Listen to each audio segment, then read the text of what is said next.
All right, so 1 under in the afternoon on a course that how much experience did you allow yourself to get before you came here? I played once, and I played like 11 holes yesterday. I kind of knew the gist, like in the greens. Yeah. Yeah, it's pretty straightforward until the greens, honestly.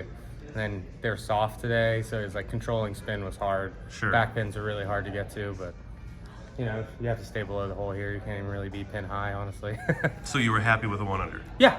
Yeah. I mean, with the start, for sure, I was happy. My back nine, I was happy, minus the bogey. I mean, I just chunked one in the bunker, but yeah, I was happy. I haven't been playing a ton of golf leading into it, so yeah. Nice. Happy. There's only 2 eagles today. You've got one of them. Can you take us through that one? And is it 13? Yeah. But I don't really like the tee shot, so I hit 4-iron off the tee. I had 265. I hit 5-wood just left of the bunker and actually chipped one in. So that was a nice bonus. From the bunker? Just left of that Just left? green side bunker, Okay. yeah. I mean, I don't like the tee shot, and Yeah. I don't really see a driver there, so just, 4-iron, 5-wood, and then chipped one in. They're saying possibly 3 inches of rain here tonight. What's that Oh, going to really? do to soften the course? I didn't even know that. I change mean, it's conditions? already soft. I mean, I don't know how much it'll change. Maybe play a little longer. I don't know how much more receptive the greens can get. They're about as receptive as you can get, just kind of ripping back. So just play a little longer, I think. You said you had not played Lake Wisconsin before that invite. You No, went up no. there and played that pretty well. Yeah, no. I mean, are you enjoying, getting to know these courses quickly and then seeing how well you can play? Yeah, I mean, Lake Wisconsin was a lot of fun. I don't know if you guys are out there, but it was blowing like 30 all day. And it's a fun golf course. And just like this one, they're fun golf courses. And yeah, I don't have all the time in the world to practice, but I enjoy like my time off and playing these events. They're great. And so the player in you says, I need to catch the guys ahead of me that I see and coach all year long. But the coaching you probably is pretty happy. The fact that, Cameron and Jacob had good rounds, and for a while it was Charlie and William Harned were both up there. How did they finish? They're still out there, I think. I don't know if I didn't look at the leaderboard. but I mean, is it neat to see the fruits of your labor kind of paying off with some? I mean, it's guys? exciting with Charlie and Will because they're coming in. Yeah. And, I think they're going to contribute right away, and it's nice to see them play well on, college-style golf courses, which this one is. Cameron's been playing well for 3 years now. So, Yeah. I kind of expect to see Cameron up there. And Beckman's really come along in the last year.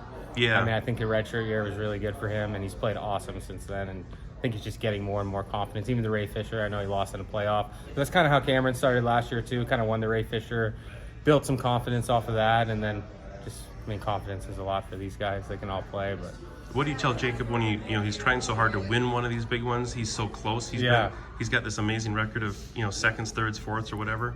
What do you tell him to get him over the hump, or what if you were in a coaching situation? I mean, just keep putting yourself there. Eventually, it's going to happen, kind of deal. If you're playing good enough to get to the lead, you're good enough to win. It's kind of what we preach, and just keep playing and practicing, doing the same things, and just keep doing his thing. What's behind his improvement over the last couple of years? What do you attribute it to? He's lowered his ball flight a lot.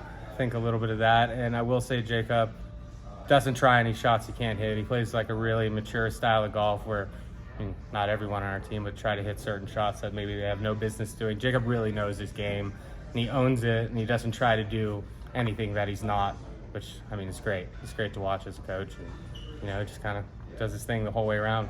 Good putter, too. Other than that, but just doesn't make a lot of mistakes, and when he does, doesn't make doubles, so.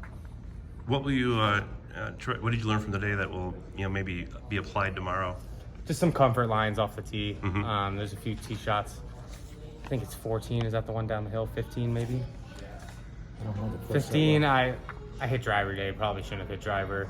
But just more comfort. The more times you play a golf course, the more comfortable you get just standing on the tee. And knowing the green complexes. I didn't know them awesome, but Right. just knowing and, learning it as you go. Sure. Yeah. well. How important is distance control with these greens? Some of them are so tilted, you can spin the ball off. Yeah, very. The back pins, I was really it's the first round. I'm going to be a little more cautious than maybe if I wasn't really trying for back pins. But you do have to take one more and hit it soft. You can't just rip 9-irons. Wedges are going to spin off the green. I spun 4 or 5 off the green today, trying not to.